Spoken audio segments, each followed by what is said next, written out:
Hi, this is your 2019 yearly horoscopes with me, Lada, from Astrolada.com.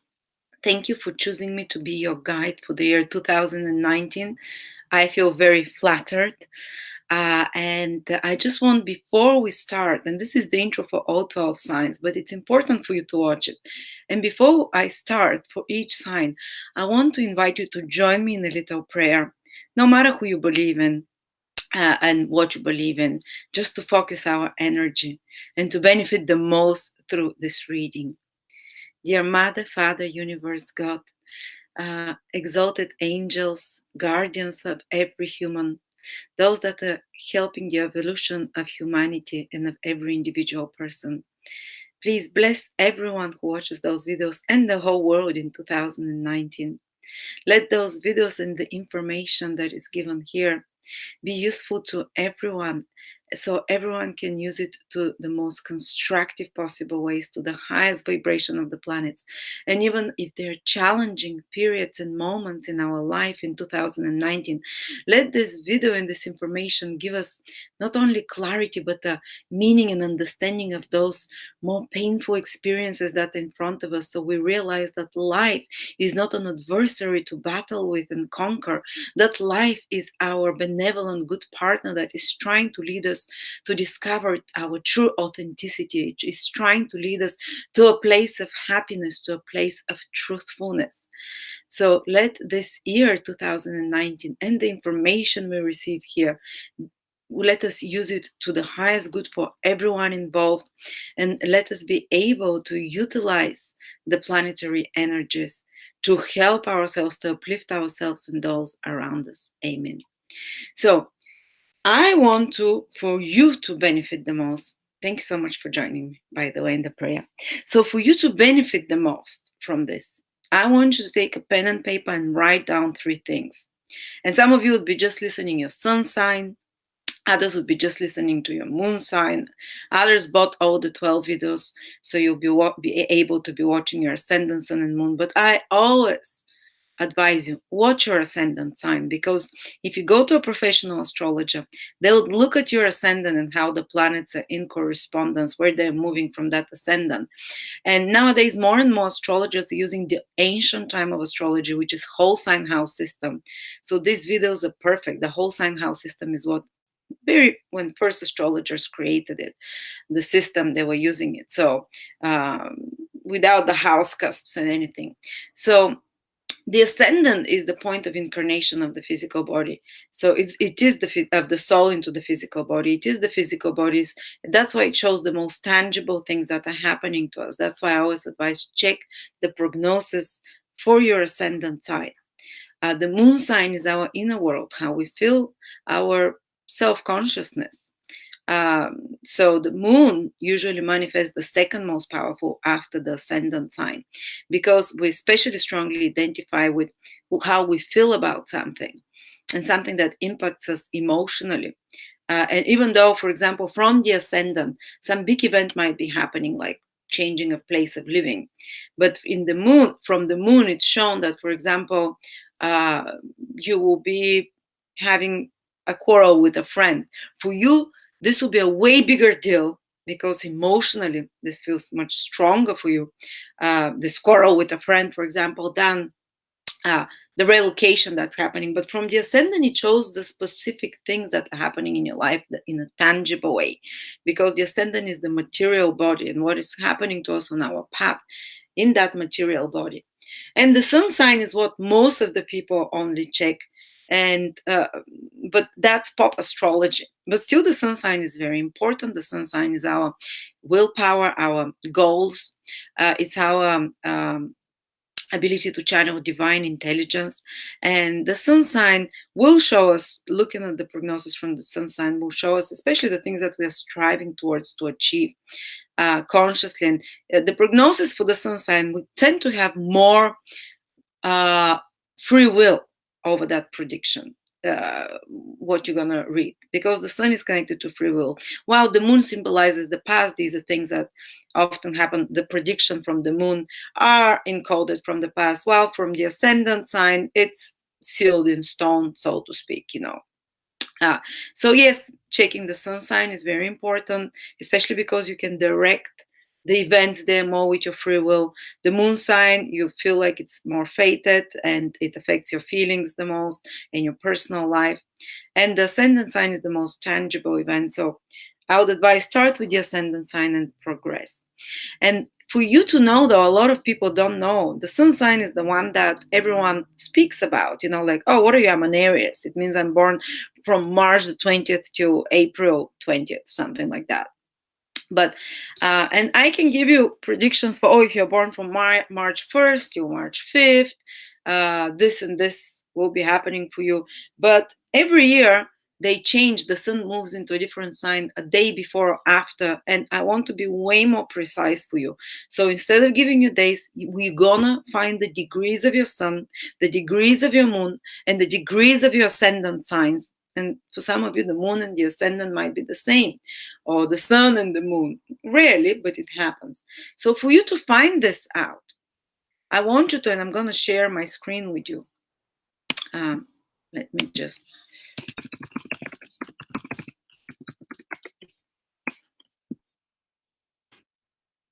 Here it is. Share. So I hope you see it. Go to my birth website, astrolada.com. You see it here. And go to the birth chart and transits. Or if you have any other astrology calculator, I don't mind as long as it gives you the information that I'm going to show. So here I'm going to put a fictitious person, let's say whatever name. Write your name. So you're born in August the 6th, 1972, for example, at 8 a.m. or make sure that if you're born later, you check if it's 8 p.m., 20, And it's important for your correct ascendant and for the degree, in particular for the ascendant and the direct degree of the moon, the correct sign and degree of the moon, for you to know your minute of birth. If you don't know it within 15, 20 minutes, the degree of the ascendant might be 3 or 4 degrees off, but the moon degree would usually be correct. But say you're born 8/17, and say you're born in the USA, and you're born in New York, and you have the drop-down menu. Which New York are you born in? Well, there are many New Yorks, say New York Hospital, whatever. And continue, press continue. And then you're gonna get this chart, and I want you to scroll down, you see, not here, but here inside. And you're gonna see this, which shows planetary details. And I want you to, there is abbreviation of ascendant, sun, and moon. This is the only work you have to do. After that, just listen and enjoy and wait to hear your degrees. I'll be speaking generally about each sign, but especially when I mention the degree of the sign that you have. This is when things are going to, you're going to feel them so intensely. So this person, for example, has ascendant, which means your rising sign is the same. Ascendant, rising means the same. The physical body, it is at 20 degrees Aquarius. I want you to write just the first degree. The second one is not so important. This is 28 minutes. This is very minimal. So 20 degrees, write down on a piece of paper, Aquarius 20 degrees. You have to watch the video for Aquarius. And every time I mention Aquarians born, say, from 17 to 21 degrees and you're 20, they'll experience this in particular this year. And you should be like, okay, this is very specific for you. It's gonna manifest. You're gonna feel it. Then write down your sun sign. This person, for example, has sun at 14 degrees Leo. And the moon sign. The moon sign for this person is at 16 degrees Cancer. So if you've bought, for example, if your sun is in Leo, make sure that you know the degree for your sun. So in this case, this is the sign. The sun is the sign everyone knows. I'm a Leo, I'm a Virgo, So, but make sure you check the degree of your sun. Check the degree of your sun. Check the degree of your ascendant or moon, whichever one you're waiting. And then, so for example, if you have the all 15 videos, this person has to check the video for Aquarius, Leo, and Cancer. So I hope it's not too complicated. It's actually quite simple. You can watch the video a few times to understand what it means. But now know the degree. Write it down, have it on a piece of paper, and whatever you're listening to, if it's your moon sign that you're listening, knowing the degree, when you hear your moon degree, you're like, ting, that's specific for me. For the ascendant sign, overall, the whole prediction is very correct. While for the sun and moon sign, again, you would feel it maybe to a lesser degree, but especially when I mention your sun or moon degree, this is going to, it's happening. Whatever I talk about, it's happening. You feel it strongly. It's going to be so important for you that year. So, with that introduction, thank you so much. And we're going to start with the signs one by one.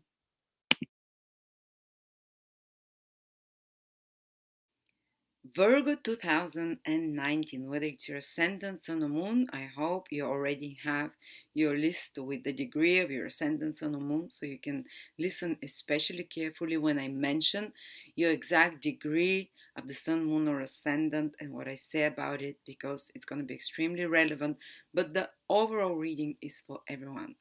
So let's start with Jupiter. Wherever Jupiter moves, this is, and it's gonna be in the same sign till December 2019 in Sagittarius. So wherever it moves, it starts manifesting there. It starts helping in that area of life. It starts the difficult conditions improve, and there is expansion and growth. And for you, for 2019, Jupiter will be transiting Virgos in your fourth house. And it's going to be in its own sign as well.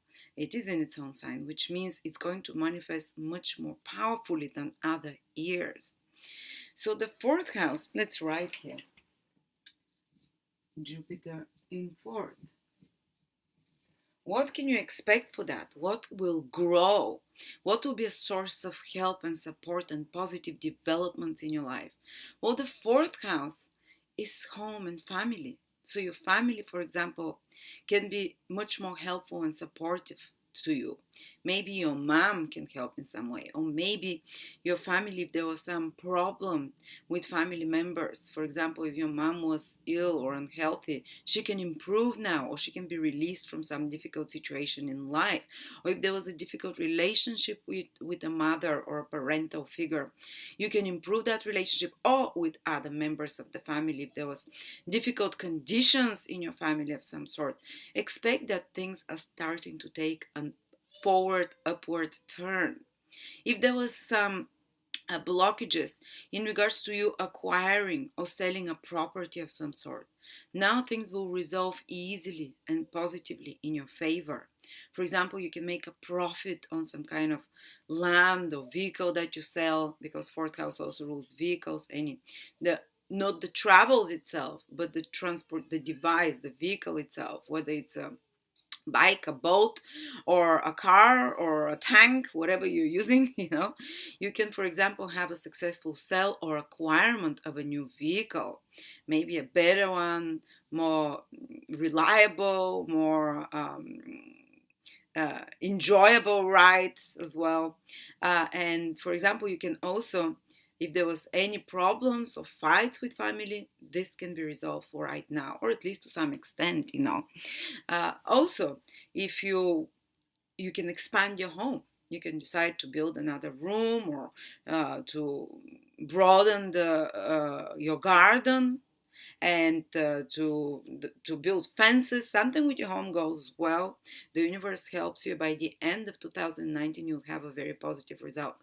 Often this is a time a person can relocate to a place that feels much more like home, a place where one feels happy, a place when one feels one belongs and there is meaning there, because Jupiter is the planet of joy and purpose and meaning.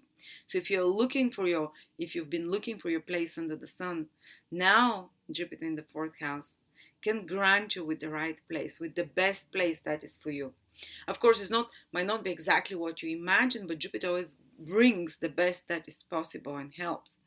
And even I am listening to this and paying attention a lot to this prognosis, because my relocated ascendant, which is good to look at, is Virgo as well. So hopefully, I hope this Virgo in the fourth house will find us a nice place. So this can be a good place to acquire property, a good time to acquire property, to expand your family as well. For some people, it's good, like they can be an opportunity to settle down, to put some roots where they feel happy, as I said. It can be also an opportunity to start a family. Often Jupiter transiting in the fourth house, if you're in the right age and circumstances are aligned, there can be expansion of the family. Maybe like sometimes even a child or parenthood. And Jupiter, the fourth house, the house of taking care and parenting and guarding and nurturing. So such roles will feel much more fulfilling now. Even though you hear Saturn is in your fifth house, so there is heavy responsibilities with children because fifth house rules children, but you're getting much more meaning and joyfulness from the parenthood experience, and things will line up more easy for your family this year, for the whole family overall. So good time if you want to expand the house, sell a house, buy a house, property, buy land, cars, or if you're a farmer, there's going to be a very good fruits and results, and the land will be very fruitful and give a lot this year. Or if you're a fisherman, there will be a big catch for you this year, because fourth house rules the fruits of the earth, the fruits of the sea. Or if you're a marine biologist, someone who works with the oceans, the waters in some way, or with shipping, they can be a very beneficial, fruitful year of some sort. And that gives results of more wealth and abundance, because Jupiter rules wealth and abundance. If you are someone who works in caretaking, for example, you might be home care nurse, you might be taking care of the vulnerable, like little children, or daycare or something, or the old and vulnerable as well, because they also need taking care of. You can expand your business this year, or your foundation and your base. You can have more clients. You can grow the business in some sort. It can be, if you want to start such business, it can be very beneficial as well. Fourth house in ancient Vedic astrology is considered the house of receiving licenses and diplomas that give you access to basically to be accepted, to have the accepted foundation, kind of integrate into the local society, and to live an established life. So you might receive some license of some sort. You can receive some diploma of some sort. That's another good thing, whether it's driving license or whether it's license to practice something. And also, if you are in a business of real estate, wow, this year can be very beneficial for you. This year can bring more wealth and abundance as well. You can get some much higher scale properties that you can sell. You know, and if you're, what other professions of the fourth house? If you're in policing or guarding of any sort, again, Jupiter can bring good result from your career, good acceptance. If there was any problems in regards to getting citizenship somewhere, because fourth house is again to get those documents or those credentials that make you a legal citizen of a place. Jupiter transiting the fourth house will move things forward in a positive way for you to receive those credentials, or those legitimization to be a proper member of certain society, proper member of where you're living. All right. So a lot of good things can come, and this is a pivotal house, because the fourth house, the house of happiness and emotional peace. On a more spiritual level, when Jupiter transits there, it helps resolve some emotional tension. It helps resolve some psychosomatic conditions as well. And it helps resolve some inner tensions, makes you feel happier at home, makes you feel like you're receiving support emotionally, makes you get in touch with your emotional needs and what it is, and honor them, because Jupiter is, you become benevolent, beneficent, and you get understanding what your needs are, and you start finding the opportunities, and the universe brings those opportunities to fulfill your essential emotional needs of any sort. So usually a person becomes more peaceful, more content, and as I said, all those private matters of personal life, of family, really improve. Good, we like that. And what else can be said? For Jupiter, also from the fourth house, is sending its trine aspect, which is 100 degree positive aspect to your 8th house and to your 12th house. So not only the 4th house will benefit. So you can expect expansion in 8th house matters, so some improvement or some help as well. And 8th house matters is resources that are yours and your partners. So maybe your partner can contribute more to the mutual resources, whether personal or business partner, marriage partner. Or maybe there can be some positive solution in easy resolution of a situation and receiving of some sort, a situation including that is regarding insurances, inheritances, taxes. It's good time to do uh, taxes. It's good time to do and you can receive some more beneficial outcome if you rearrange them some way. It's good time to ask for help from another financial model or even a loan, and you can receive it as well. It's a good time also if you're expecting some payment to come to you from another person, or if your money depends to a great extent on other, whether it's like you invested money somewhere in a mutual fund with others, you can receive some dividends now or growth of those invested money. If you have some uh, hidden money as well, they can grow. Hidden sources of income can appear because the 8th house is something hidden. uh, and if you have money that is depends on clients, for example, that if you work in partnerships with other people, so a part of your income or the whole of it depends on those partnerships, it can start paying off, or you can start seeing good results this year because of this 8th house being well aspected.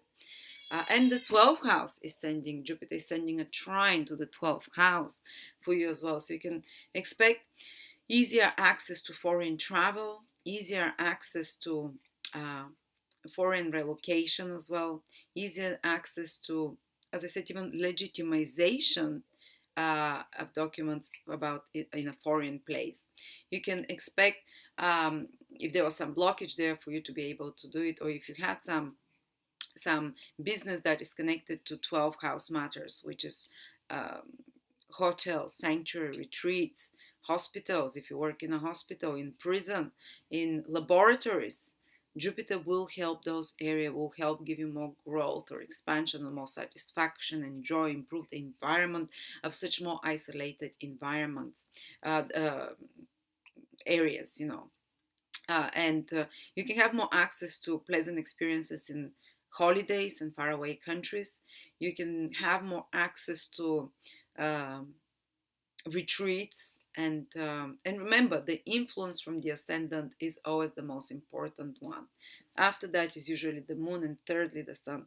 But Jupiter aspecting at least one of those three, if it's Virgo, and if for example you're Aquarius and Saturn is blocking access to foreign countries, but you're Virgo, if you're Aquarius sun, but Virgo ascendant, or Virgo moon, it will be, even if there is one of the other predictions that you listen to says that, oh, there will be blockage to one of those four areas, or delays or difficulties. If in one of the other signs Jupiter is helping one of those three houses, it's going to make things easier to some extent. So yes, there'll be access to more spiritual experiences as well for you, more deep understanding. If it's good time for deep research, because both the 8th and the 12th house, the house of isolation, using the imagination, your imagination will kind of especially when you're using it in private, in more isolated ways, behind scenes, say if you're uh, I don't know, working in a studio or something. This can help you for this isolation and the fruits that are achieved through that. And spiritual work of any sort, again, this is the 12th house, and any kind of research that you're doing, deep research, whether it's scientific, whether it's spiritual, whether it's on any other educational matters, this is a very good time. And all those houses are a bit occult. They're moksha houses, they're liberation houses. When Jupiter affects them, it gives us some liberation. It might be usually from some emotional burden, liberation from some restricting psychological condition, liberation of some trauma from the past, because these are the houses where we store memories from past lifetimes, from early childhood. from early family, and either subconscious or conscious, and Jupiter helps to loosen the, let's say, the to loosen the hardened and the feelings and the hardened, more painful situation that encrusted on your subconscious or on your astral body. So it loosens, it warms up the astral body, because the 8th, 12th, and 4th house rule the astral body, which is connected to feelings, where we store feelings. So you can release some pain, you can release some trauma, and do some internal psychological healing. Jupiter also gives you access to private consultation, maybe through some private means like an astrologer or an occultist, or self-exploration as well of the hidden secrets of your subconscious, and access to past lifetimes memories, access to sudden healing. 8th house, when it's affected by Jupiter, can bring sudden healings as well on the psychological level, and sudden changes, and you have access to uh, maybe some kind of psychiatric or psychological treatment of some sort, that you can consult someone and do this releasing. It can happen spontaneously, just like a natural internal emotional release and healing. So good things, it's a bit more hidden things. It's your private life, it's your feelings, it's researching the occult and mysteries and secrets um, of the world, the visible, the invisible world. But you'd get more wisdom and deeper understanding, from which will come more peace of mind, which is the 4th house, from which will come you feeling more more stable foundation in your life. All right, so it's a good transit to have. Then we have Saturn. Now, wherever Saturn is, we know it's a little bit difficult. And Saturn has been already 1 year in your 5th house. But in 2019, it's going to be with Ketu in your 5th house. And let's talk a little bit about that. A lot of you have started feeling it already from 2019, but in 2018, a lot of you Virgos had those experiences. But some of you, but this year will be a bit more different, because we have another planet there. So it will change things a little bit. But let's see what Saturn in the 5th house does. This is a difficult placement, because the 5th house is the house of joy, is the house of having fun, and Saturn blocks that. And Saturn does it because usually of some heavy responsibility. Saturn is the planet of responsibility or work. So because of some other restrictions, usually outer one, that denies you access to having more fun, to letting your hair down. In my case, because my ascendant is Virgo, the real case, that it's been 5th house rules children, so it can indicate very heavy responsibilities with children. And in particular for Virgos, when Saturn transits their 5th house, it's actually one of the signs that accepts that transit the best. For other signs, it can be very painful when Saturn transits the 5th house, because it cuts you off from the joy of life, it cuts you off from love affairs, it cuts you off from joyful, in a sense. The Jupiter in the 4th house gives you inner peace, but the excitement of life is the 5th house. So those kind of enjoyable experiences, the ability to shine, to take center stage positions, you might feel that your aura is a little bit more like, because the 5th house is the heart chakra, and it generates like this golden aura around everyone. It kind of, when Saturn transits the 5th house from the ascendant or the moon, or to a lesser degree the sun, it tends to kind of dim a little bit the bright, golden, happy, shining aura of the person. And it also tends to close a little bit the heart chakra of the person. That's why there tends to be some more painful experiences in dating, in romance, in love. They can be blocked, or they can be delayed, or they can be more painful, or they can be just more dry and unsatisfying. It's like something feels like those romantic experiences ruled by the 5th house, something is lacking, it's not enough. I can give you an example. I know a few Virgos that 2018 they had a romance appeared, and it appeared with someone older. Saturn in its own sign manifests, but it will manifest romantic experiences in your life, but usually of Saturnian nature. Someone older, someone maybe there is age difference of some sort, either older, younger, but usually 7 years or more. Might be less, but some age difference, or someone, it can manifest some romantic experience. This is what happened for the few Virgos I knew. Someone older, someone in the other one was with someone very corporate, who had a lot of corporate work and was keeping him away from the love relationships, draining from the joy of that relationship because of responsibilities that the romantic partner had, Saturn, and he had to be away a lot, or he could not dedicate as much time, and that actually ended up making the relationship unsatisfying for that person, and the relationship ended.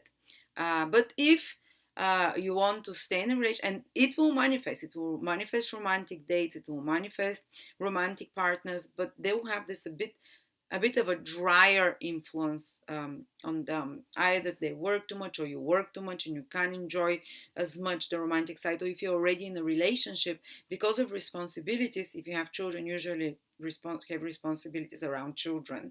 The romantic side of the relationship and having fun with your partner is restricted for this period. And for 2019, this continues, of course. And or if you have, or because you're working very hard, you don't have time to have fun and party, or you don't even feel like it. You might feel like, Saturn is like, oh, it's a waste of time to party, I have to do other things. So it kind of restricts this joy. Or if you want to keep, we're talking a romantic relationship, it usually happens that you need to be okay with more regulated dates, with more restricted access to the romantic flow, and to be okay that for another year and a half, while Saturn is in your fifth house, there will be less of that ability to romantically revel, enjoy yourself. But from 2020, Jupiter enters your fifth house, so it's going to improve things. But somehow Virgos are more better with this than others. There is some restriction to your romantic life and to be with the loved ones you want, because of responsibilities. But because Saturn is in its own sign, Capricorn, you already have such expectations, Virgo, throughout your life, and you're okay with that. You're okay with more regulated romantic love as well. But unfortunately, when Saturn transits there, it can bring some disappointments in regards to your love life, but it also gives you a reality check. So I know Virgos are not known as the most romantic people. They're much more practical in their approach to relationships. That's why when Saturn transits, in regards to romance as well, when Saturn transits their fifth house, they don't freak out like other people do, like people who don't have Virgo in their horoscope, because they already have this more practical approach to relationships, their responsibilities, and I'm okay, when their responsibilities, they already have kind of, let's say Capricorn is to lower your emotional expectations in something, but Virgos always have more higher social expectations about their partnerships, about their romantic partners, because Capricorn is about, they have more rules about what the partner should be like. They have like a checklist, which is what Saturn is. It has rules and regulations. It's a bit dry, but this is part of the nature of Virgo very often. So when Saturn is transiting its own sign in the fifth house, it kind of increases those rules you might have towards a partner and makes you even more clear and set on what it is you don't want in a romantic relationships, what it is that is not working. Saturn shows you what's not working right. So it shows you, and usually it can do it through sometimes through painful experiences, like being with someone who shows you what is not right in a romantic relationship, and that gets you kind of disappointed, and it can cut off a relationship if it's not the right one, or it can get you to put more stronger rules on yourself, and in regards to the things you don't want in a partner. And there might be the pressure that you put in your romantic relationships, that you don't want this, or this is not right for you. But again, Saturn in its own sign tends to give, by the end of the transit, by 2020, like almost like very streamlined approach cuts off all the unnecessary appendages and behaviors in regards to your romantic love life and in regards to what you find important in romantic love life. And despite of it depriving you a little bit of the joys and funs, even if it's not romantically talking, you might be in your 60s and 70s and not care about those things. It's about having fun generally, uh, but it's a necessary process. And in its own sign, finally, Saturn will still manifest. So, yes, romantic relationships can happen, but they can be slower going than you expect. They can have more obstacles, or they can be manifested through Saturnian partner that you find because he fulfills some checklist, a partner who is very busy or corporate or more mature or more senior of some sort, or there might be some blockages to the expression of love because of other considerations.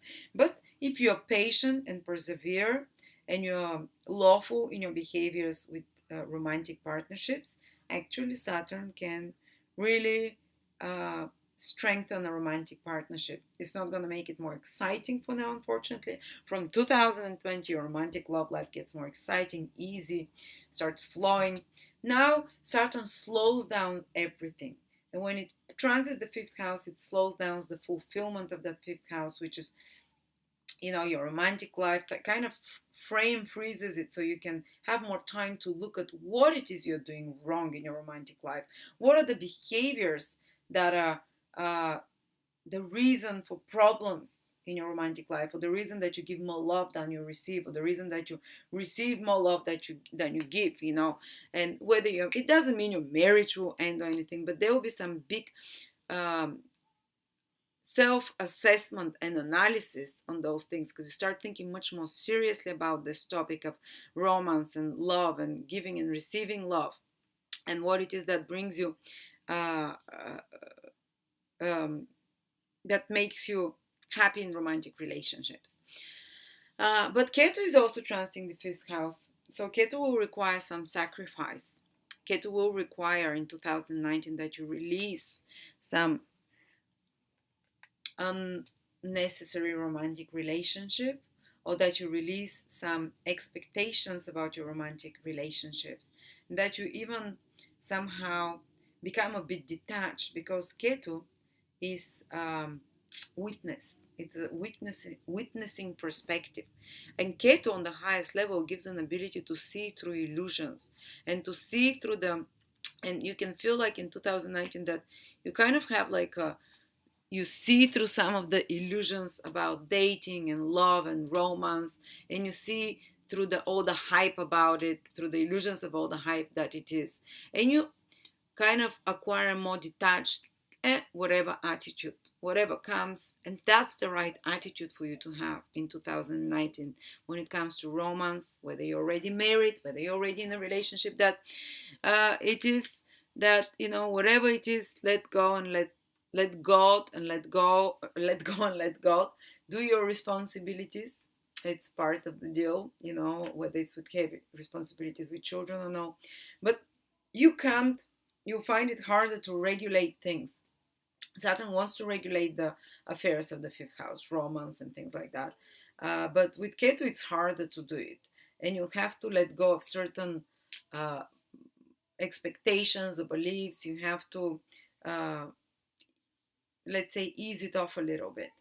And the fifth house also rules your children. So, for example, they can be your children. You might feel like you're trying to discipline your children better, because Saturn makes you more serious about wanting to discipline, to put more structure, to regulate your children better. But Ketu kind of also dissolves that. So it's kind of the counterintuitive. They're different energies. Saturn wants to put structures and regulate and give rules to your children, for example, while Ketu says, things are out of your hands. You can't control everything. Ketu is us realizing we can't control everything.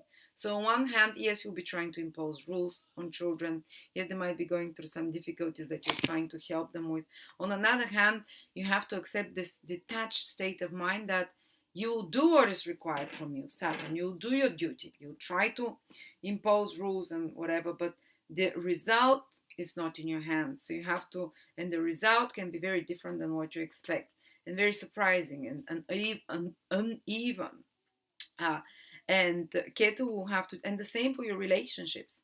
Um, that you can try to, impose rules and regulations and be more careful, but at the end of the day, it's not in your hands. And you have to accept both for children and for matters of loved ones and for romantic matters, that things are a little bit out of your hand, that you still have to fulfill your duties there, you still have to be straightforward, to keep those rules, but at the same time, you can't control everything. I hope it's not confusing, but they're very kind of, you know, uh, such influences. And both have an influence of either distancing or letting go of something. So this might be that you're letting go of certain, for some people it might be trying to learn to let go of their children, to give them more freedom, or children having to go somewhere, live somewhere. For others it might be having to learn to let go of a romantic partner and not, try to control everything there, but still know what they don't want and still fulfill their obligations to a romantic partner. um, for others, it can mean fifth house is also creative projects. It can mean that you have very heavy responsibilities with managing some creative project. We're trying to regulate it, we're trying to streamline it, because Saturn tries to do this, to put order, organization. And at the same time, things will still kind of be a little bit out of your control with the South Node, and a little bit not according to expectations. So you have to learn to adapt to that, to whatever this creative project is like, because there is those hidden forces, which is what Ketu is. That, well, Saturn really wants things clear results. Well, Ketu says, yes, you have to work hard on such responsibilities, but the results, you have to leave them in God's hands. And you have to learn to be detached in regards to the results, because it's unclear what there will be. But still, at the end of this transit, Saturn still manifests. So by 2020 or something, you can end up with a very well structured creative process, a project of some sort, whether it's a website you're building, whether it's a business you're building, then it's something that you're creating, with your own imagination. And it can feel like it's a slow going such a project now. Saturn delays everything, and it's that it has more obstacles and more bureaucratic blockages to this creative process. Maybe some institutions can be kind of blocking your creative, the ability to move forward with a creative project, or bureaucratic rules and regulations of some sort. So again, accept this attitude of a witness. It's like watching a movie. Ketu is the most spiritual planet, so you have to accept the most spiritual, detached attitude. Just watch it projected in front of you, and know this shall pass too, and watch it with kind of detachment and curiosity, detached curiosity. What am I to learn from this? So yes, it's interesting there. What else is the fifth house? We said creative projects, children, loved ones, romantic partners. Also, it can indicate some working through karmic issues and releasing them, because Ketu is past lifetimes or the past, and Saturn is mistakes and pain that we carry.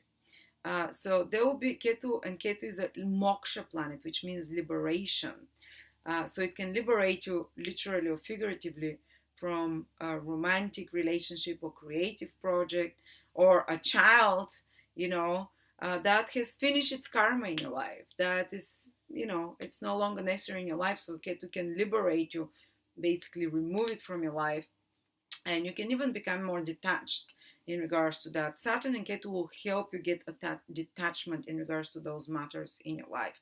And at the same time, one will dissolve those and remove certain aspects, whether from relationship with child, a lover, or attitude towards love or creative project. And at the same time, Saturn will manifest and streamline and make you just keep the basic and the most necessary things in regards to those matters.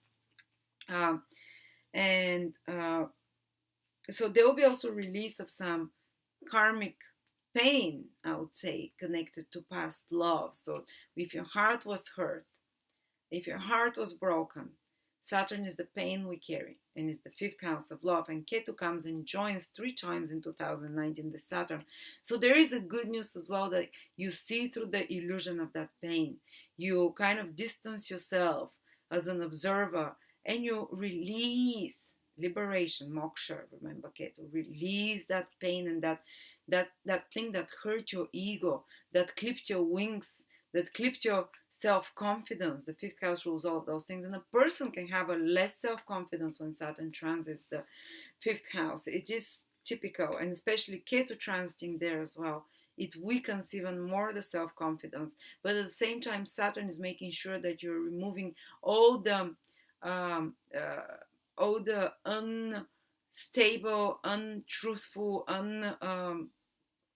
unnecessary and weak foundations on which your self-confidence is built and your self-ego is built, and self-expression. You might feel like you have your self-expression clipped a little bit, like your wings are clipped. Like instead of being able to spread your wings like a butterfly and be like, yeah, but you might feel like you're, because of responsibilities, duties, or because of limited resources of some sort, you can't fully express your full creative potential in some sort. But Saturn is still helping you guys, because it's making a trine aspect to many of you, especially those of you who are have your ascendant sun or moon from 13 till 21 degrees in Virgo, because Saturn is making a trine to those degrees, which means that if, for example, if your sun is in those degrees, if you're doing something in regards to your career, yes, it will entail more responsibilities and duties, but Saturn, they'll come more, you'd be able to incorporate those duties and responsibilities with more naturally, without so much stress. Again, it can drain a little bit of your ability to have fun and enjoy yourself in this year, but it will guarantee that whatever you're doing with your goals and career has long lasting effects in a positive way, that is very stabilized. So if you get a job now, or if you do a project, yes, it will require more efforts, can take a bit longer, but the results will be very productive, very stabilizing. The results will give long lasting results. And so if you get a job, it might be a very long lasting one and create more seniority and authority in your life. If it's your moon in Virgo in those degrees, Saturn trining it, yes, it can give more responsibilities of some sort with family and personal matters, a bit drying of the emotional side, but it stabilizes your feelings, and it will stay. Or it can be a good time building a house, for example, if your moon is there those degrees, so doing some repairs around your home, or being able to put more rules and more regimented and ordered home life and personal life, and some order in your feelings. And maybe some woman or female or your mom can stabilize her life, or she can do something that brings more stability, so more practical support for you, support that is on a more material level, so to speak, as well. And if it's your ascendant in those degrees, Virgos, it means that you're stabilizing more, and everything that I spoke about Saturn in the fifth house is valid for you. But it means that you can stabilize your weight, for example, and that will be in line with the, not being Saturn blocking the ability to enjoy life a bit, especially if you're trying to, because the first house, the ascendant, is physical body. Or even with the moon and the sun, it can help you, have more control over your weight, for example. And because Saturn restricts a little bit the ability to enjoy life, but it restricts it, but in a sense, you're okay with that. You're okay to deprive yourself. Whatever Saturn transits, we feel like I'm okay to deprive myself from certain joys now, because there are other more important things. And those joys can be, this can also help you with the physical body, and also incorporating some kind of a more strength or more endurance in the physical body when Saturn is making trines to those to Sun, Moon, or Ascendant. And the Ascendant is also your whole path in life, so you can become more stable. Again, something that you start. The Ascendant indicates new beginnings. It can have a long-lasting influence, and it can be a creative project that you're starting, something that you're putting your creativity, your own intelligence. It's going to take longer. It's going to require a lot of efforts, because this is what Saturn is. Whether it's your Sun, Moon, or Ascendant, Saturn transiting the fifth house, you can start a creative project, but kind of have more detached expectations because of Ketu. Be willing to release things that are not working out with that project. Be willing to be flexible, or be willing to, and you can start even a more kind of spiritual project of some sort, or turn some creative hobby or something you're passionate about into work. Saturn means work, into responsibility. It might drive out the pleasure from something that you've loved. When you start turning into a business while Saturn is in your fifth house, it might drive out the pleasure of this thing, but it's a necessary thing. And it can be something connected to spiritual, or something connected to, which is Ketu also means there, or something connected to, I can't think of anything else now. But if you have those degrees, specifically talking now, Saturn stabilizes something in your life. Saturn makes you be consistent, to follow through, to complete things, yes, it slows things down, brings more responsibility, but you're okay with that. And at the same time, while Ketu is in your fifth house, Rahu will be in your 11th house. And now this will explain why Rahu and Ketu are always opposite.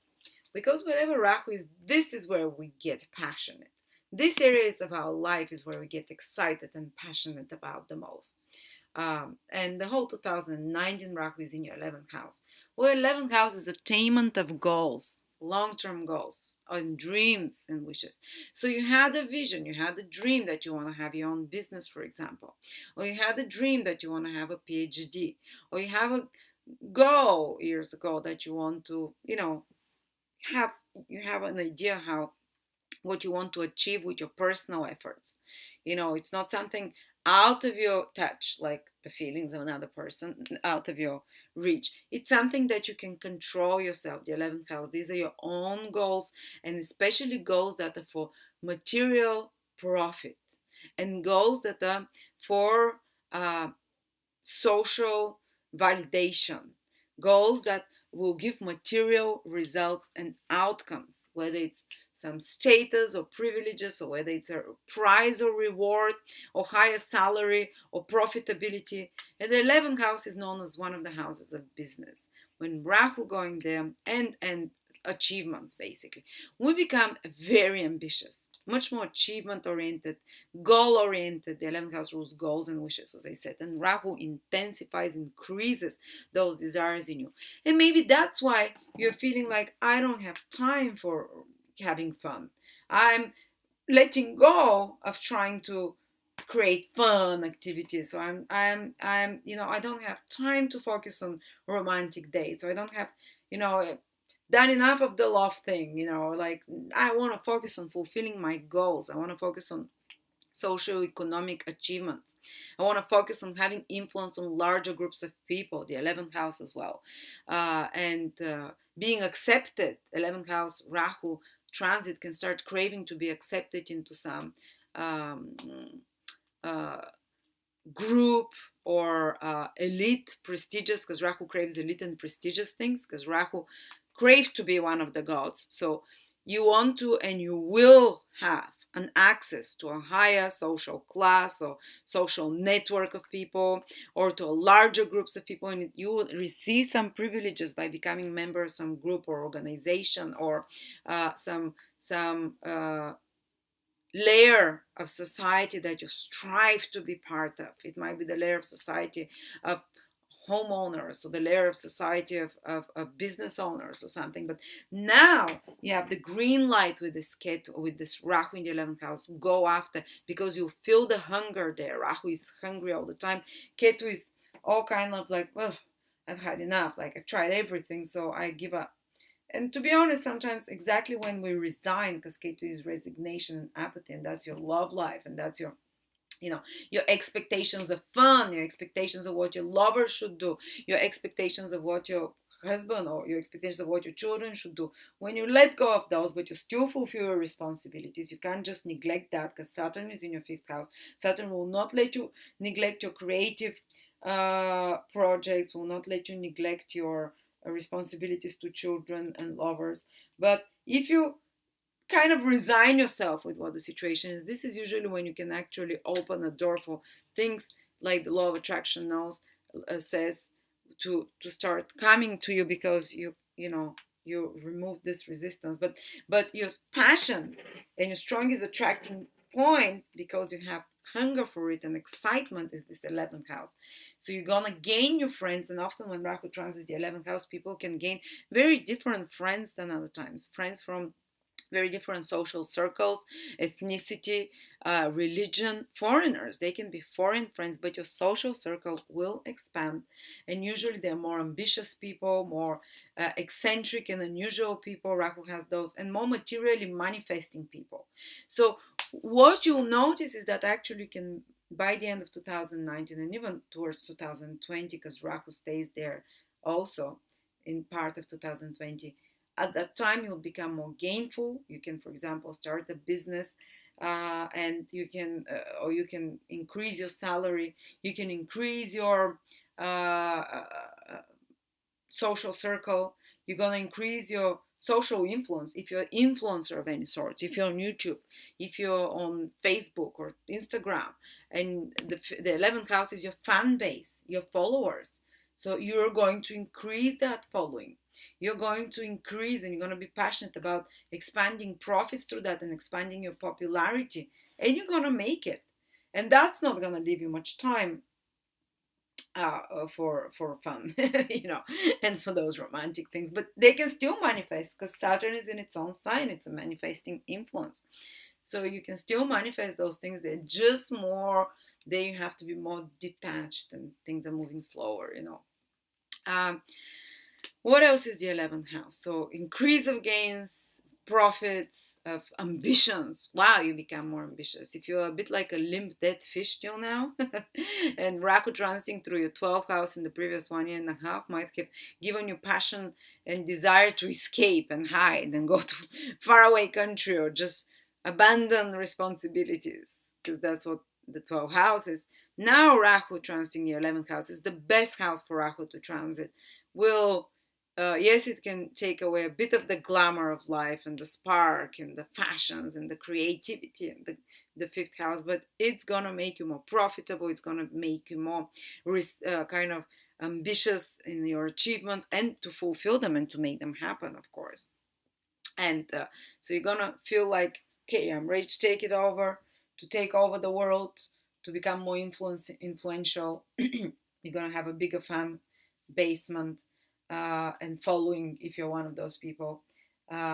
Also, the fifth house is students, I forgot to say. So Saturn transit in the fifth house can give heavy responsibilities with students or with children. But Rahu in the 11th will bring extra profits and social, popularity. All right. So we also have, whoops, you also have Uranus that's going to be helping some of you. And Uranus, not the black, the blue. Uranus, or as this is the astrological symbol, this year affects from 0 to 7 degrees Virgos, with a very beneficial trine aspect, 120 degrees, which is, Uranus brings changes, big changes, very new energy. But this is active only for those degrees. But Uranus, when it's a trine, does it in a way that does not disturb your life, that does not make you, that does not make you have to leave so many things behind in order to incorporate this new thing. Uranus makes it in a gentle, exciting, positive way. So if you happen to have ascendant sun or moon from 0 to 7 degrees, and actually especially from 2 to 7 degrees, because 0 to 2 degrees, Uranus started trining the Sun, Moon, or Ascendant already from 2018, from the spring, and it ends now in April. So those new changes have started already from 0 to 2 degrees, Sun, Moon, or Ascendant in Virgo. There is a few more that are coming, but they're positive and they're easy and they're exciting. But from 2 to 7 degrees, it starts for you from April 2018 and 19 till April 2020. And Uranus is basically what it can bring. For example, if it's your sun in those degrees, it can bring new opportunities in your career and they're positive, they're easy, in regards to fulfilling your goals as well, because the sun rules though, in regards to suddenly making happy, suddenly aligning things for you in your career, and it's sudden and it brings new exciting opportunities. It can also mean that you can improve your business by upgrading and updating technologically, because Uranus rules social media, it rules international, it's very global, it's very technologically savvy, it's very in tune and in line with the social current trends. So you can align your career with the pulse of society, which is what Uranus rules, with the trends in society, and because of that, it can be going really well. And those new opportunities, and also it can give you a possibility, if you're those degrees, to start in a new company to work, or to start some work project, especially projects that are connected to Uranus will go fantastic if you're those degrees, which is to do with uh, higher knowledge of some sort, which is to do with astrology, which is to do with alternative knowledge, if it's to do with science, if it's to do with technologies, if it's to do with social media, if it's to do with I think, yeah, all of those things, it will go very well. And if it's to do with some kind of social movement, with some kind of a large scale communal or social projects as well, it goes very well. New ideas are coming to you. It can also, if it's your sun, introduce a new male figure in your life, exciting new different male figure. It's not someone familiar, or if you're already in a relationship, say if it's your husband, it can indicate that some new developments that are good and can be integrated positively into both of your lives are coming into the life of your father or husband or important male figure as well. If you are a boss or a business owner and you're from those degrees, you can innovate your business in some way now with new ideas as well. Reach out larger audience as well. Make it more in line with the current trends as well. And all these opportunities will be good, will be in a positive way. If it's your moon, all those innovations and exciting things happen in your personal life, emotionally, or through an important woman in your life. Or if you're a woman, it's your moon, maybe there are exciting new things. Maybe you can even relocate. That's another confirmation, because Jupiter is in your 4th house, and if you have moon from those degrees, you can do something new in your home or with your family that goes really well. That is exciting. Move to a new place in some way, and it's supported, it's easy, it's not stressful. It is exciting though. Or do some renovations around the home. It can also mean that you feel more electric and excitable emotionally. You feel freer, and because the moon rules your feelings, you feel freer, more truthful, aligned to your emotional truth and your emotional needs as well. And if it's your ascendant, again, your whole life, it can indicate positive developments in regards to your whole life and direction in life, new exciting opportunities for the future, usually through some kind of travel or higher knowledge, because Uranus makes it from the 9th house towards your ascendant. Yeah, let's see how this plays out. Write to me, I'll come back to it and see you becoming more truthful, more authentic. If you have those degrees, you having more freedom, that somehow Uranus is bringing you more freedom without disrupting the rest of your life, and more alignment, authentic alignment with your with yourself. And if you're a Neptune now, is the next planet. Now I have to warn you. Neptune, if you have Neptune from around 14 to around 19 degrees, but particularly from 16 till 19. Because the 14 till the 16th degree, Neptune has been transiting there already over the past year and a half. So they felt it already. It's the end of it.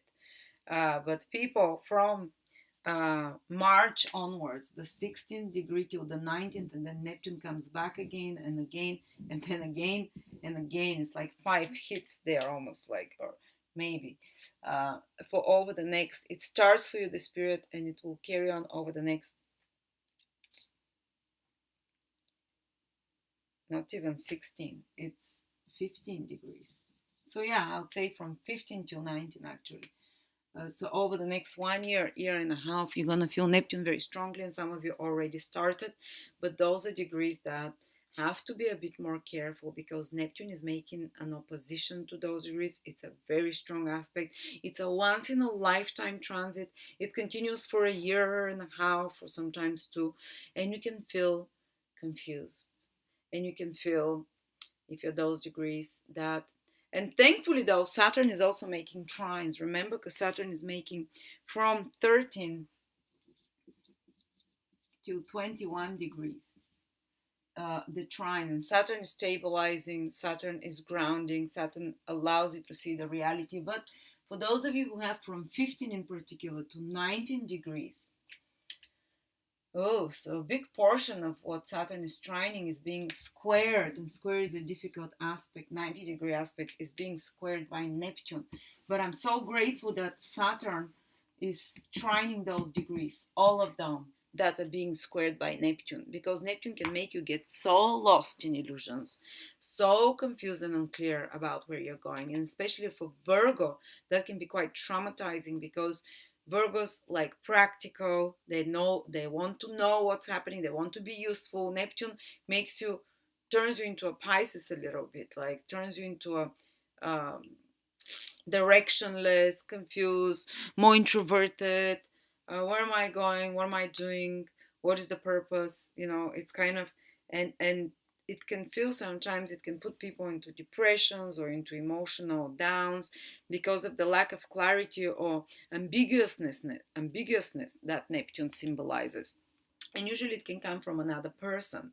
So still, if you have from 15 till 19 degrees Virgo, Sun, Moon, or Ascendant, they can be someone that is being ambivalent with you, or you might be being ambivalent with someone or about a relationship, not clear what you want there, or something is dissolving, or something can bring you some disappointment. But very quickly Saturn straightens this out and makes you see the reality, because it's helping with its helpful aspect, 13 degrees. So it's not a square. Sorry, Neptune is making an opposition.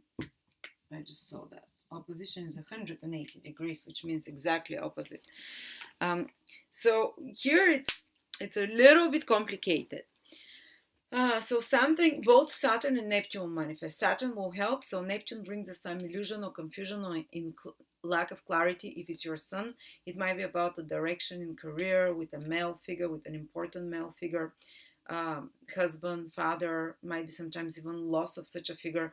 But Saturn can help you keep still the status quo, and can help you try and find practical solutions and not lose your head too much. And because if you have just Neptune, you can't find a lie. If you're being misled by someone, whether if it's your moon, it might be a woman, or if you might be confused about where you want to live, or something that's happening in the family, or about your feelings. You might have feelings for someone that is not available. Or Neptune means yearnings and craving for something that it's kind of illusionary and it's not realistic. And if it was just Neptune, yes, very dreamy spiritual transit that you get in touch with your, you start calling for God because you're confused, and you can get in touch with your spirituality. You can get more creative and imaginative. If you have careers that are creative and imaginative, that is a very good transit. If you're in cinema, in making computer animation games, if you are in some kind, anything to do with imagination, Neptune can expand this imagination, or music or arts, if you're in the medical field as well. And thankfully Saturn is also sending a trine, so it can, for such careers, it will be stabilizing actually. But if you're in, um, and as I said, and thankfully because of the good aspect from Saturn, you're not going to be fully fooled by someone. You might start thinking that they're, you might suspect something, but you quickly somehow, down to earth and practical considerations, and you see through the illusion. So that's good, because both, if it was just Neptune, I was just gonna tell you, don't trust your intuition, don't trust much. You'd kind of project what you want, you'd yearn for things you can't have, and usually they are unrealistic, and it turns out, like I had women get married on Neptune transit to a man, and it turns out to be gay, or man Neptune opposite his moon, he falls in love with a married woman, or a man, Neptune opposite his moon, or his son started a career that he realized, left one career because they promised him a great thing in another place. In turn, he went there, turned out it was not at all what it is. So you tend to have unrealistic expectations, so you're even misled by someone when Neptune is around. But thankfully, some kind of Saturn is allowing something productive to come out of that. You're not going to be fully left confused or misled. So your practical considerations help you. And plus, who will help you in the situation, especially if someone is promising you something, or you're projecting some expectations on some partnerships, a contract or agreement with someone, which is your opposition with Neptune. Uh, there will be something unclear or something not fully how it is. You have to read the small print. Saturn helps you. An experienced authority figure on something, ask them what they think. It might be, an older person as well, or some kind of more sober personality in your life who can give you a bit of a reality check there, so to speak, and can help you avoid full dissolution or full disappointment, disillusionment with that, and being misled with that situation. But again, as I said, if you're in any spiritual field of career, in healing, medical field, they can be change of career, but something can come that is it implants itself in a longer for a longer time because of the trine from Saturn. But still, there is danger from those kind of misleading influences. And then lastly, those who are from 20 degrees till 23 degrees in Virgo, Pluto is making a trine to those degrees. Ooh, fantastic. So they're having it very good this year, and for the next, I would say another year after that, Pluto will do 2019, 2020. Pluto will basically help you and give you the willpower, the focus, the ambition, the intensity. If it's your son, for example, to achieve some amazing goals that you haven't been achieving before, some male figure can appear in your life who is plutonic, who is intense or scorpionic in nature, or who has power, or who has a lot of magnetism, who has even a lot of wealth in some sort, or very deep occult knowledges, or very penetrating knowledge that helps you in some way, whether for your career, or whether for your or whether in your personal life, someone like that, a male figure, can appear. And the sun is also your own personal career, in your own personal, or if you have a sick father, for example, Pluto trine the sun can indicate Pluto is death, is rebirth, so convalescence and improvement of a male figure, or a husband or a father figure if they are not well, or empowerment of a male figure, of a husband, father figure, or empowerment of your own career and of your own goals,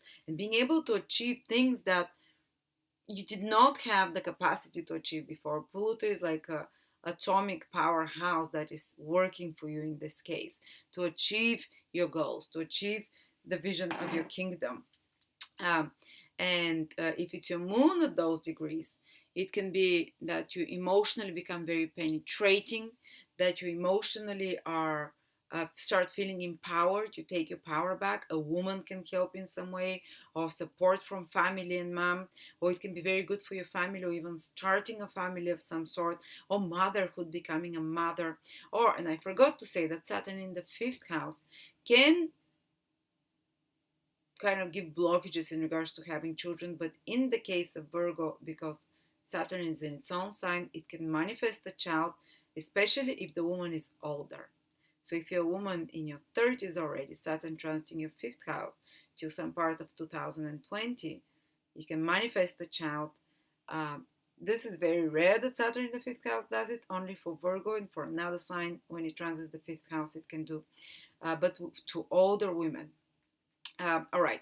So, or to women that are in, it indicates some situation of a bit of lack of resources or more responsibilities, but still it can manifest a child. But if you have Pluto, if you have your moon at those degrees, 20 to 23 degrees, it definitely can manifest a child, a family, or some positive transformation in the private personal life with property, with place of living. Go for those things, they are good. And any plutonic careers can really take off, which is connected to drilling, to mining, to psychology, to the occult, to astrology, to research, to deep occult studies. Things like that go great. And if it's your ascendant, those degrees, everything plutonic can appear in your life to give very good results. For example, it can give very good results in regards to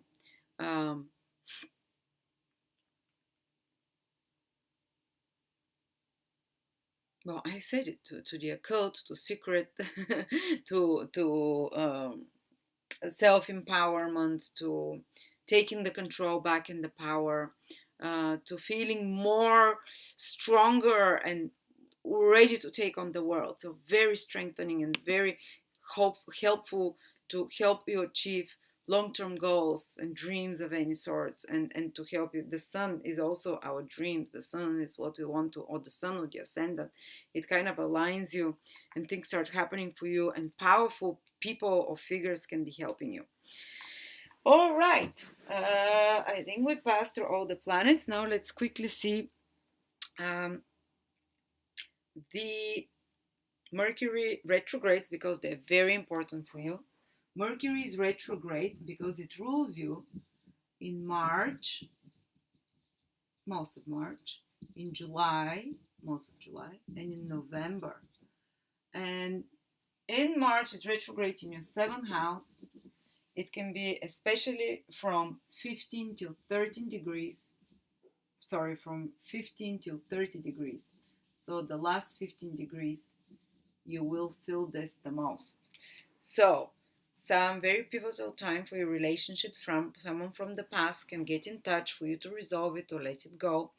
Some communications can be more complicated. They can be some delays in regards to agreements, in regards to signing contracts, or some you have to bring some extra documents or some extra negotiations are necessary in March, or it can be some very intense negotiations in business or relationship environment, something from the past.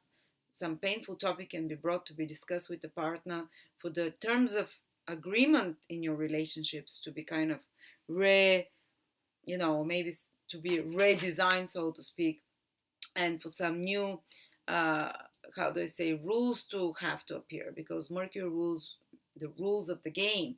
So the rules of the game in your relationship, personal, business, will be reworked. Some will be released. Some relationships that cannot achieve balanced reworking of the rules will be discontinued, like business partnership or something, or friendship of some sort, or some personal relationships might be, if there was a long-standing problem between you and a partner, Mercury in retrograde in your seventh house will, especially 15 to 30 degrees, will bring it very clearly and vividly to the surface.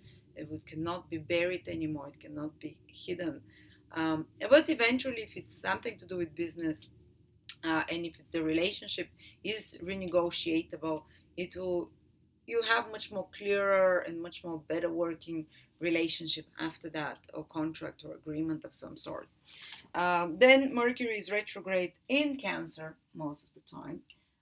In Cancer is for you Virgos in your 11th house. That's in your July. Some friends from the past can come back. You can be working very hard on details of achieving some long-term goals and dreams, together with this, with the North Node is there. Wow, it's retrograde. So maybe some very important business developments that you're doing to achieve some goal, some profit, that you have to work extra hard in July, that you have to re-agree on something, that you have to put finishing details or redo a few times. Again, this is the crunch time of the work that you have to go over. And then in November, it's in Scorpio. And Scorpio is, for you Virgos, your third house. Third. Oops. So that's again, it's a social house. November, someone from the past, and even in October, you can feel it already. Someone in the past might get in touch with you. Some very important for business, for documents, for, again, you might have to work extra hard on certain documents, on certain communications, on something to do with marketing or advertising, on media, on arranging some commodities, on some business transactions that might have gone a bit more complicated, and you have to put the extra efforts to fix them, to use a lot more skills, communicative and information, to sort something out. You might be reworking some written or spoken projects, some business plans, some reports, some documents, something spoken or written of any sort, revising some skills and having to use a lot of your communicative skills in some. It's very busy. Those times when Mercury this year 3 times in your communicative and business houses, and houses of achieving goals, the 11th house, you're gonna get busy with getting in touch with a lot of people from the past, or making contacts, and negotiations and agreements of some sort, and communications of any sorts. But for business, usually it means that you're working, yes, it gets more intense. You have to have a plan B, plan C, with partnerships and contracts, with the goals that you're working on, and plans for gains and profit, and access to more, to larger network, with business and commercial communications and transactions of any sort, marketing, advertising. You need to have plan B and C, but usually by the end of this transit, so usually the month after, you come out with much stronger results. Yes, you had to rework something, it didn't come exactly as you expected, but it comes out better if you put the efforts during the retrograde planet, because it gives 3 times stronger results. So, and one last thing, what are some of the other busiest months for you? When Mars goes in one of the mutable signs, this is when the busiest time of the year happens for you guys. And of course, Mars enters in Gemini, and it's going to be there April till mid-May. Mars in your 10th house. Very busy for career, very active for career, the whole April till mid-May. You move ahead, you forge forward with career, with social reputation, socially visible activities. It really gets you moving. But at the same time, you can have some butt heading and some power struggles, or some kind of fight with an authority figure, father figure, boss figure, institutions of some sort. So be careful about that. But you can get a lot of things done, and you can be extremely productive in regards to your work during that period. And then after that, Mars enters in your sign, guys. Sorry, not in your, yes, it's in your sign after that. From August 18th, and stays there till basically October the 4th, but basically stays there August and September.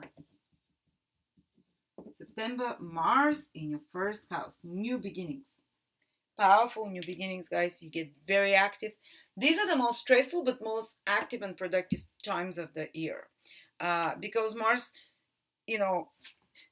things can press our buttons, but Mars always wants to improve things. Mars is a Brahmachari planet. Brahmachari means someone who always wants to make things better, because something annoys it, irritates it, so it wants to,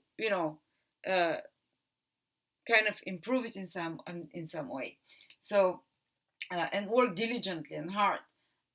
And Mars will give you courage in this period, August till September to move forward with goals, to be more initiative. Fantastic time for that, since also the sun will be there. There'll be a huge stellium actually in Virgo that is happening starting from the last 10 days in August. So Venus will be there, the sun will be there, Mercury will be there from the start of September. So this kind of the last 10 days of August and first 10 days of September. Wow, it's powerful new beginnings in your life, guys. If you want to start something big, new, do it around that time. It is, you'll feel like a powerhouse of new ideas, of action, of things moving and shifting in an important way. And after that, does Mars enter Sagittarius? No. So these are the most active periods in your year. Go for them, but be careful, because you also feel a bit like explosive, like a volcano. You'll be willing to fight more. You'll be willing, and you might need that. If you're gonna fight for something, this is the times when it's gonna become most intense. But it's like you're gonna have a lot of confidence, a lot of drive, a lot of impetus in those periods to move forward. But again, these are volatile periods when you can overreact, when aggression can, especially if you have already some anger problems, you can find yourself that you're more snapping at others, or others are snapping at you. So be careful for accidents around those times, or actions that you take too rashly that can stress you out, but you can get a lot done during this period. Anyway, thank you so much, Virgo. Interesting year. There is a lot of support from the planets, from Uranus to some of you, from Neptune, no, from Saturn to some of you, from Pluto to some of you.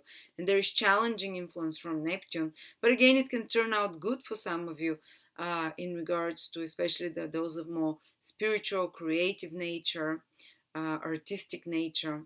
And the frustrating part is the Saturn, the South Node in the 5th house, but it's for a reason there. So anyway, thank you so much, and I'll see you next year, or maybe sooner.